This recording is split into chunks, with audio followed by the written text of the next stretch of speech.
নিয়োগ চাওয়ার শাস্তি কারাবাস। গতকাল থেকে তারা কারাবাসেই ছিলেন। তবে ইতিমধ্যে যে খবর আমরা পাচ্ছি 55 জন তাদেরকে ইতিমধ্যে জামিন দেওয়া হয়েছে। 55 জন মহিলার 30শে জানুয়ারি পর্যন্ত অন্তর্বর্তী জামিন। প্রত্যেকের ব্যক্তিগত 2000 টাকার বন্ডে জামিন। আরো বিস্তারিত জানবো আমরা এই বিষয়ে। অদ্রিজা আমাদের প্রতিনিধি রয়েছেন আমাদের সঙ্গে সরাসরি। অদ্রিজা, 59 জন গ্রেপ্তার হয়েছিল, তার মধ্যে 55 জন মহিলা, তাদের জামিন হয়ে গিয়েছে 30শে জানুয়ারি পর্যন্ত অন্তর্বর্তী জামিন। আর কি আপডেট পাচ্ছ? যে বিষয়টি জানাই, আমি এই মুহূর্তে আলিপুর পুলিশ আদালতে রয়েছি এবং দিনভর যে বিষয়টি আমরা দেখলাম যে 2014 ইন্টারভিউ বঞ্চিত আপার প্রাইমারি চাকরি প্রার্থী, যাদের মধ্যে 59 জনকে গ্রেপ্তার করা হয়েছিল গতকাল, তার মধ্যে 55 জন ছিলেন মহিলা। এই 55 জন মহিলাকেই কিন্তু অন্তর্বর্তীকালীন জামিন দেওয়া হয়েছে আগামী 30শে ডিসেম্বর পর্যন্ত এবং ব্যক্তিগত 2000 টাকার বন্ডে কিন্তু জামিন দেওয়া হয়েছে। এবং তার পাশাপাশি আরও একটি বিষয় জানিয়ে রাখি যে যে 4 জন পুরুষ চাকরি প্রার্থী ছিলেন তাদের কিন্তু 25শে ডিসেম্বর পর্যন্ত জেল হেফাজতের নির্দেশ দেওয়া হয়েছে।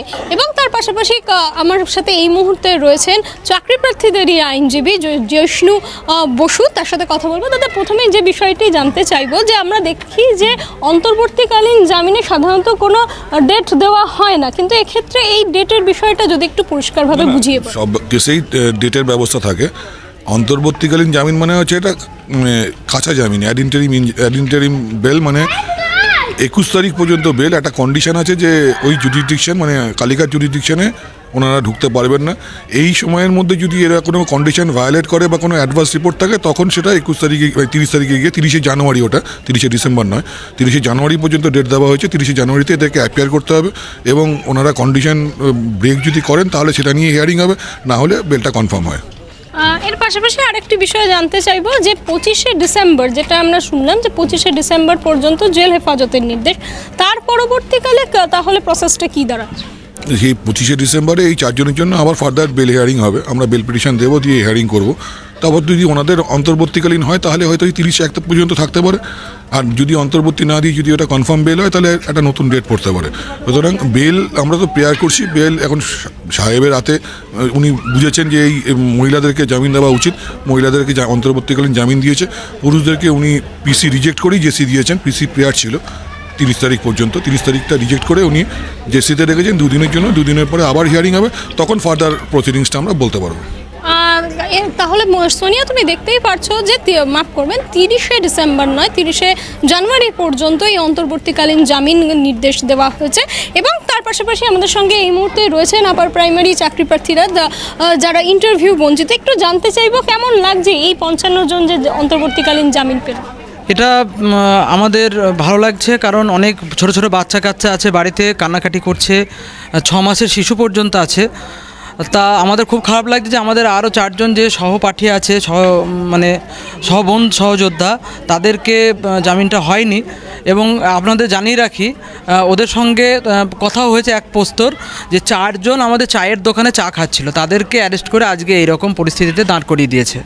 এবং একজন ক্যান্ডিডেট ছিল চায়ের দোকান থেকে ফোনে লাইভ করছিল, তার ফোনে লাইভটাও আছে, তাকেও অ্যারেস্ট করা হয়েছে। তা আমাদের কাছে খুব দুর্ভাগ্যজনক যে এইভাবে হ্যারাসমেন্ট করা হচ্ছে। কিন্তু আমরা হচ্ছে অসহায়, আমরা আহত বাঘ। আমাদের আন্দোলন হবেই, কারণ আমাদের জীবনে 10টা বছর চলে গেছে, বয়স শেষ হয়ে গেছে। আন্দোলন ছাড়া আমাদের কিছুই নেই। মাননীয় মুখ্যমন্ত্রীর কাছে গিয়েছিলাম আমাদের দাবিটা, হস্তক্ষেপ দাবির জন্য। কারণ একবার শিক্ষামন্ত্রী, একবার হচ্ছে আমাদের স্কুল সার্ভিস কমিশন বল ঠেলাঠেলি করছেন। আমাদের যে মূল দাবি, ইন্টারভিউ বঞ্চিত আপার প্রাইমারি চাকরি প্রার্থীদের যে গেজেট মেনে আপডেট সিটে নিয়োগ করা, তা যখন ওদের বল ঠেলাঠেলি হচ্ছে তখন কমিশন বলছে যে সরকার যেটা করবে, আর শিক্ষা দপ্তর বলছে যে সরকার যেটা করবে।